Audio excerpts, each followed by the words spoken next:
Good evening and welcome to my channel. Tonight we'll be continuing our story of Wuthering Heights by Emily Bronte. Chapter 6. Mr. Hindley came home to the funeral and, a thing that amazed us and set the neighbors gossiping right and left, he brought a wife with him. What she was and where she was born he never informed us. Probably she had neither money nor name to recommend her, or he would have scarcely have kept the union from his father. She was not one that would have disturbed the house much on her own account. Every object she saw, the moment she crossed the threshold, appeared to delight her, and every circumstance that took place about her, except the preparing for the burial and the presence of the mourners. I thought she was half silly from her behavior while that went on. She ran into her chamber and made me come with her, though I should have been dressing the children. And there she sat, shivering and clasping her hands and asking repeatedly, "Are they gone yet?" Then she began describing with hysterical emotion the effect it produced on her to see black, and started and trembled, and at last fell a-weeping. And when I asked what was the matter, answered she didn't know, but she felt so afraid of dying. I imagined her as little likely to die as myself. She was rather thin, but young and fresh-complexioned, and her eyes sparkled as bright as diamonds. I did remark, to be sure, that mounting the stairs made her breathe very quick, that the least sudden noise set her all in a quiver, and that she coughed troublesomely sometimes. But I knew nothing of what these symptoms portended, and had no impulse to sympathize with her. We don't in general take to foreigners here, Mr. Lockwood, unless they take to us first. Young Earnshaw was altered considerably in the 3 years of his absence. He had grown sparer, and lost his colour, and spoke and dressed quite differently, and on the very day of his return, he told Joseph and me we must thenceforth quarter ourselves in the back kitchen, and leave the house for him.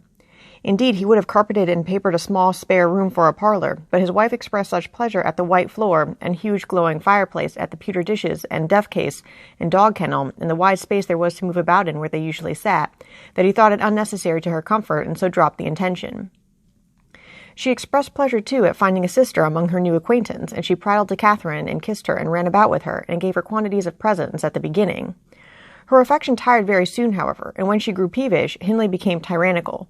A few words from her, evincing a dislike to Heathcliff, were enough to rouse in him all his old hatred of the boy. He drove him from their company to the servants, deprived him of the instructions of the curate, and insisted that he should labor out of doors instead, compelling him to do as hard as any other lad on the farm. Heathcliff bore his degradation pretty well at first, because Cathy taught him what she learned, and worked or played with him in the fields. They both promised fair to grow up as rude as savages, the young master being entirely negligent how they behaved and what they did, so they kept clear of him. He would not even have seen after their going to church on Sundays, only Joseph and the curate reprimanded his carelessness when they absented themselves, and that reminded him to order Heathcliff a flogging and Catherine a fast from dinner or supper. But it was one of their chief amusements to run away to the moors in the morning and remain there all day, and the after-punishment grew a mere thing to laugh at. The curate might set as many chapters as he pleased for Catherine to get by heart, and Joseph might thrash Heathcliff till his arm ached. They forgot everything the minute they were together again, at least the minute they had contrived some naughty plan of revenge. And many a time I've cried to myself to watch them growing more reckless daily, and I not daring to speak a syllable for fear of losing the small power I still retained over the unfriended creatures.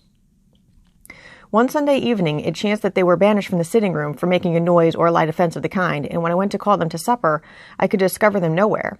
We searched the house, above and below, and the yard and stables. They were invisible, and at last Hindley in a passion told us to bolt the doors, and swore nobody should let them in that night. The household went to bed, and I, too, anxious to lie down, opened my lattice and put my head out to hearken, though it rained, determined to admit them in spite of the prohibition, should they return. In a while I distinguished steps coming up the road, and the light of a lantern glimmered through the gate. I threw a shawl over my head and ran to prevent them from waking Mr. Earnshaw by knocking. There was Heathcliff by himself. It gave me a start to see him alone. "Where's Miss Catherine?" I cried hurriedly. "No accident, I hope." "At Thrushcross Grange," he answered, "and I would have been there too, but they had not the manners to ask me to stay." "Well, you will catch it," I said. "You'll never be content till you're sent about your business. What in the world led you wandering to Thrushcross Grange?" "Let me get off my wet clothes and I'll tell you all about it, Nellie," he replied.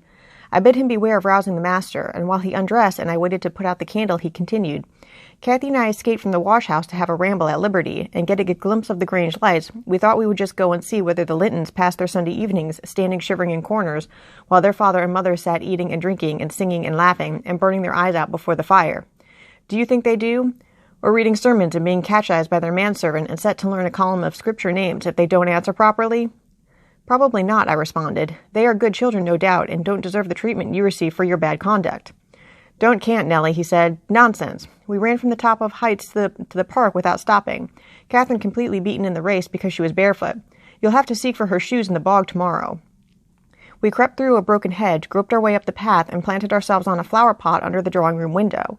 The light came from thence. They had not put up the shutters, and the curtains were only half closed. Both of us were able to look in by standing on the basement and clinging to the ledge, and we saw, it was beautiful. A splendid place carpeted with crimson, and crimson-covered chairs and tables, and a pure white ceiling bordered by gold, a shower of glass drops hanging in silver chains from the center, and shimmering with little soft tapers. Old Mr. and Mrs. Linton were not there. Edgar and his sister had it entirely to themselves. Shouldn't they have been happy? We should have thought ourselves in heaven. And now guess what your good children were doing. Isabella, I believe she is 11, a year younger than Kathy, lay screaming at the farther end of the room, shrieking as if witches were running red-hot needles into her. Edgar stood on the hearth, weeping silently, and in the middle of the table sat a little dog, shaking its paw and yelping, which from their mutual accusations we understood they had nearly pulled in two between them.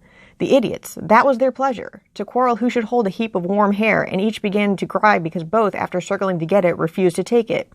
We laughed outright at the petted things. We did despise them. When would you catch me wishing to have what Catherine wanted, or find us by ourselves seeking entertainment and yelling and sobbing and rolling on the ground, divided by the whole room? I'd not exchange for 1,000 lives my condition here for Edgar Linton's at Thrushcross Grange, not if I might have the privilege of flinging Joseph off the highest gable and painting the house front with Hindley's blood. Hush, hush, I interrupted. Still, you have not told me, Heathcliff, how Catherine is left behind. I told you we laughed, he answered. The Lintons heard us, and with one accord they shot like arrows to the door. There was silence, and then a cry. Oh, Mamma! Mamma! Oh, Papa! Oh, Mamma, come here! Oh, Papa! Oh! They really did howl out something in that way. We made frightful noises to terrify them still more, and then we dropped off the ledge because somebody was drawing the bars, and we felt we had better flee. I had Kathy by the hand and was urging her on, when all at once she fell down. Run, Heathcliff, run, she whispered. They have let the bulldog loose, and he holds me. The devil had seized her ankle, Nellie. I heard his abominable snorting. She did not yell out. No, she would have scorned to do it, if she had been spitted on the horns of a mad cow.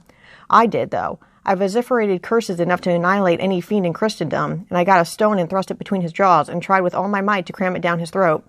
A beast of a servant came up with a lantern, at last, shouting, Keep fast, Skulker, keep fast! He changed his note, however, when he saw Skulker's game. The dog was throttled off, his huge purple tongue hanging half a foot out of his mouth, and his pendant lips streaming with bloody slaver. The man took Kathy up. She was sick, not from fear, I'm certain, but from pain. He carried her in. I followed, grumbling execrations and vengeance. What pray, Robert? Hallooed Linton from the entrance. Skulker has caught a little girl, sir, he replied, and there's a lad here, he added, making a clutch at me, who looks an out-and-outer, very like the robbers were for putting them through the window to open the doors to the gang after all were asleep, that they might murder us at their ease. Hold your tongue, you foul-mouthed thief, you. You shall go to the gallows for this. Mr. Linton, sir, don't lay by your gun. No, no, Robert, said the old fool. The rascals knew that yesterday was my rent day. They thought to have me cleverly. Come in, I'll furnish them a reception. There, John, fasten the chain. Give Skulker some water, Jenny. To beard a magistrate in his stronghold, and on the Sabbath, too. Where will the insolence stop? Oh, my dear Mary, look here. Don't be afraid, it is but a boy. Yet the villain scowls so plainly in his face. Would it not be a kindness to the country to hang him at once before he shows his nature and acts as well as features? He pulled up under the chandelier, and Mrs. Linton placed her spectacles on her nose and raised her hands in horror.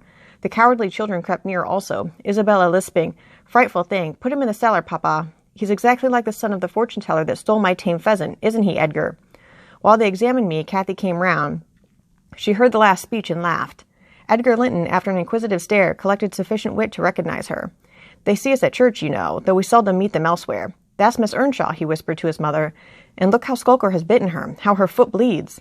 Miss Earnshaw? Nonsense, cried the dame. Miss Earnshaw scouring the country with a gypsy. And yet, my dear, the child is in mourning. Surely it is, and she may be lame for life. What culpable carelessness in her brother, exclaimed Mr. Linton, turning from me to Catherine. I've understood from Shieldbur's, that was the curate, sir, that he lets her grow up in absolute heathenism. But who is this? Where did she pick up this companion? Oh-ho, I declare he is that strange acquisition my late neighbor made in his journey to Liverpool, a little Lascar, or an American or Spanish castaway. A wicked boy at all events, remarked the old lady, and quite unfit for a decent house. Did you notice his language, Linton? I'm shocked that my children should have heard it. I recommenced cursing. Don't be angry, Nellie. And so Robert was ordered to take me off. I refused to go without Kathy. He dragged me into the garden, pushed the lantern in my hand, assured me that Mr. Earnshaw should be informed of my behavior, and bidding me march directly, secured the door again. The curtains were still looped up at one corner, and I resumed my station as spy, because if Catherine had wished to return, I intended shattering their great glass panes to a million of fragments unless they let her out. She sat on the sofa quietly. Mrs. Linton took off the grey cloak of the dairymaid which we had borrowed for our excursion, shaking her head and expostulating with her, I suppose. She was a young lady, and they made a distinction between her treatment and mine. Then the woman servant brought a basin of warm water and washed her feet, and Mr. Linton mixed a tumbler of negus, and Isabella emptied a plateful of cakes into her lap, and Edgar stood gaping at a distance. Afterwards they dried and combed her beautiful hair, and gave her a pair of enormous slippers, and wheeled her to the fire. And I left her as merry as she could be, dividing her food between the little dog and Skulker, whose nose she pinched as he ate, and kindling a spark of spirit in the vacant blue eyes of the Lintons, a dim reflection from her own enchanting face. I saw they were full of stupid admiration. She is so immeasurably superior to them, to ever be on earth, is she not, Nellie? There will more come of this business than you reckon on, I answered, covering him up and extinguishing the light. You are incurable, Heathcliff, and Mr. Hindley will have to proceed to extremities, see if he won't. My words came truer than I desired. The luckless adventure made Earnshaw furious, and then Mr. Linton, to mend manners, paid us a visit himself on the morrow, and read the young master such a lecture on the road he guided his family that he was stirred to look about him in earnest. Heathcliff received no flogging, but he was told that the first word he spoke to Miss Catherine should ensure a dismissal, and Mrs. Earnshaw undertook to keep her sister-in-law in due restraint when she returned home, employing art, not force. With force she would have found it impossible. Thus ends Chapter 6.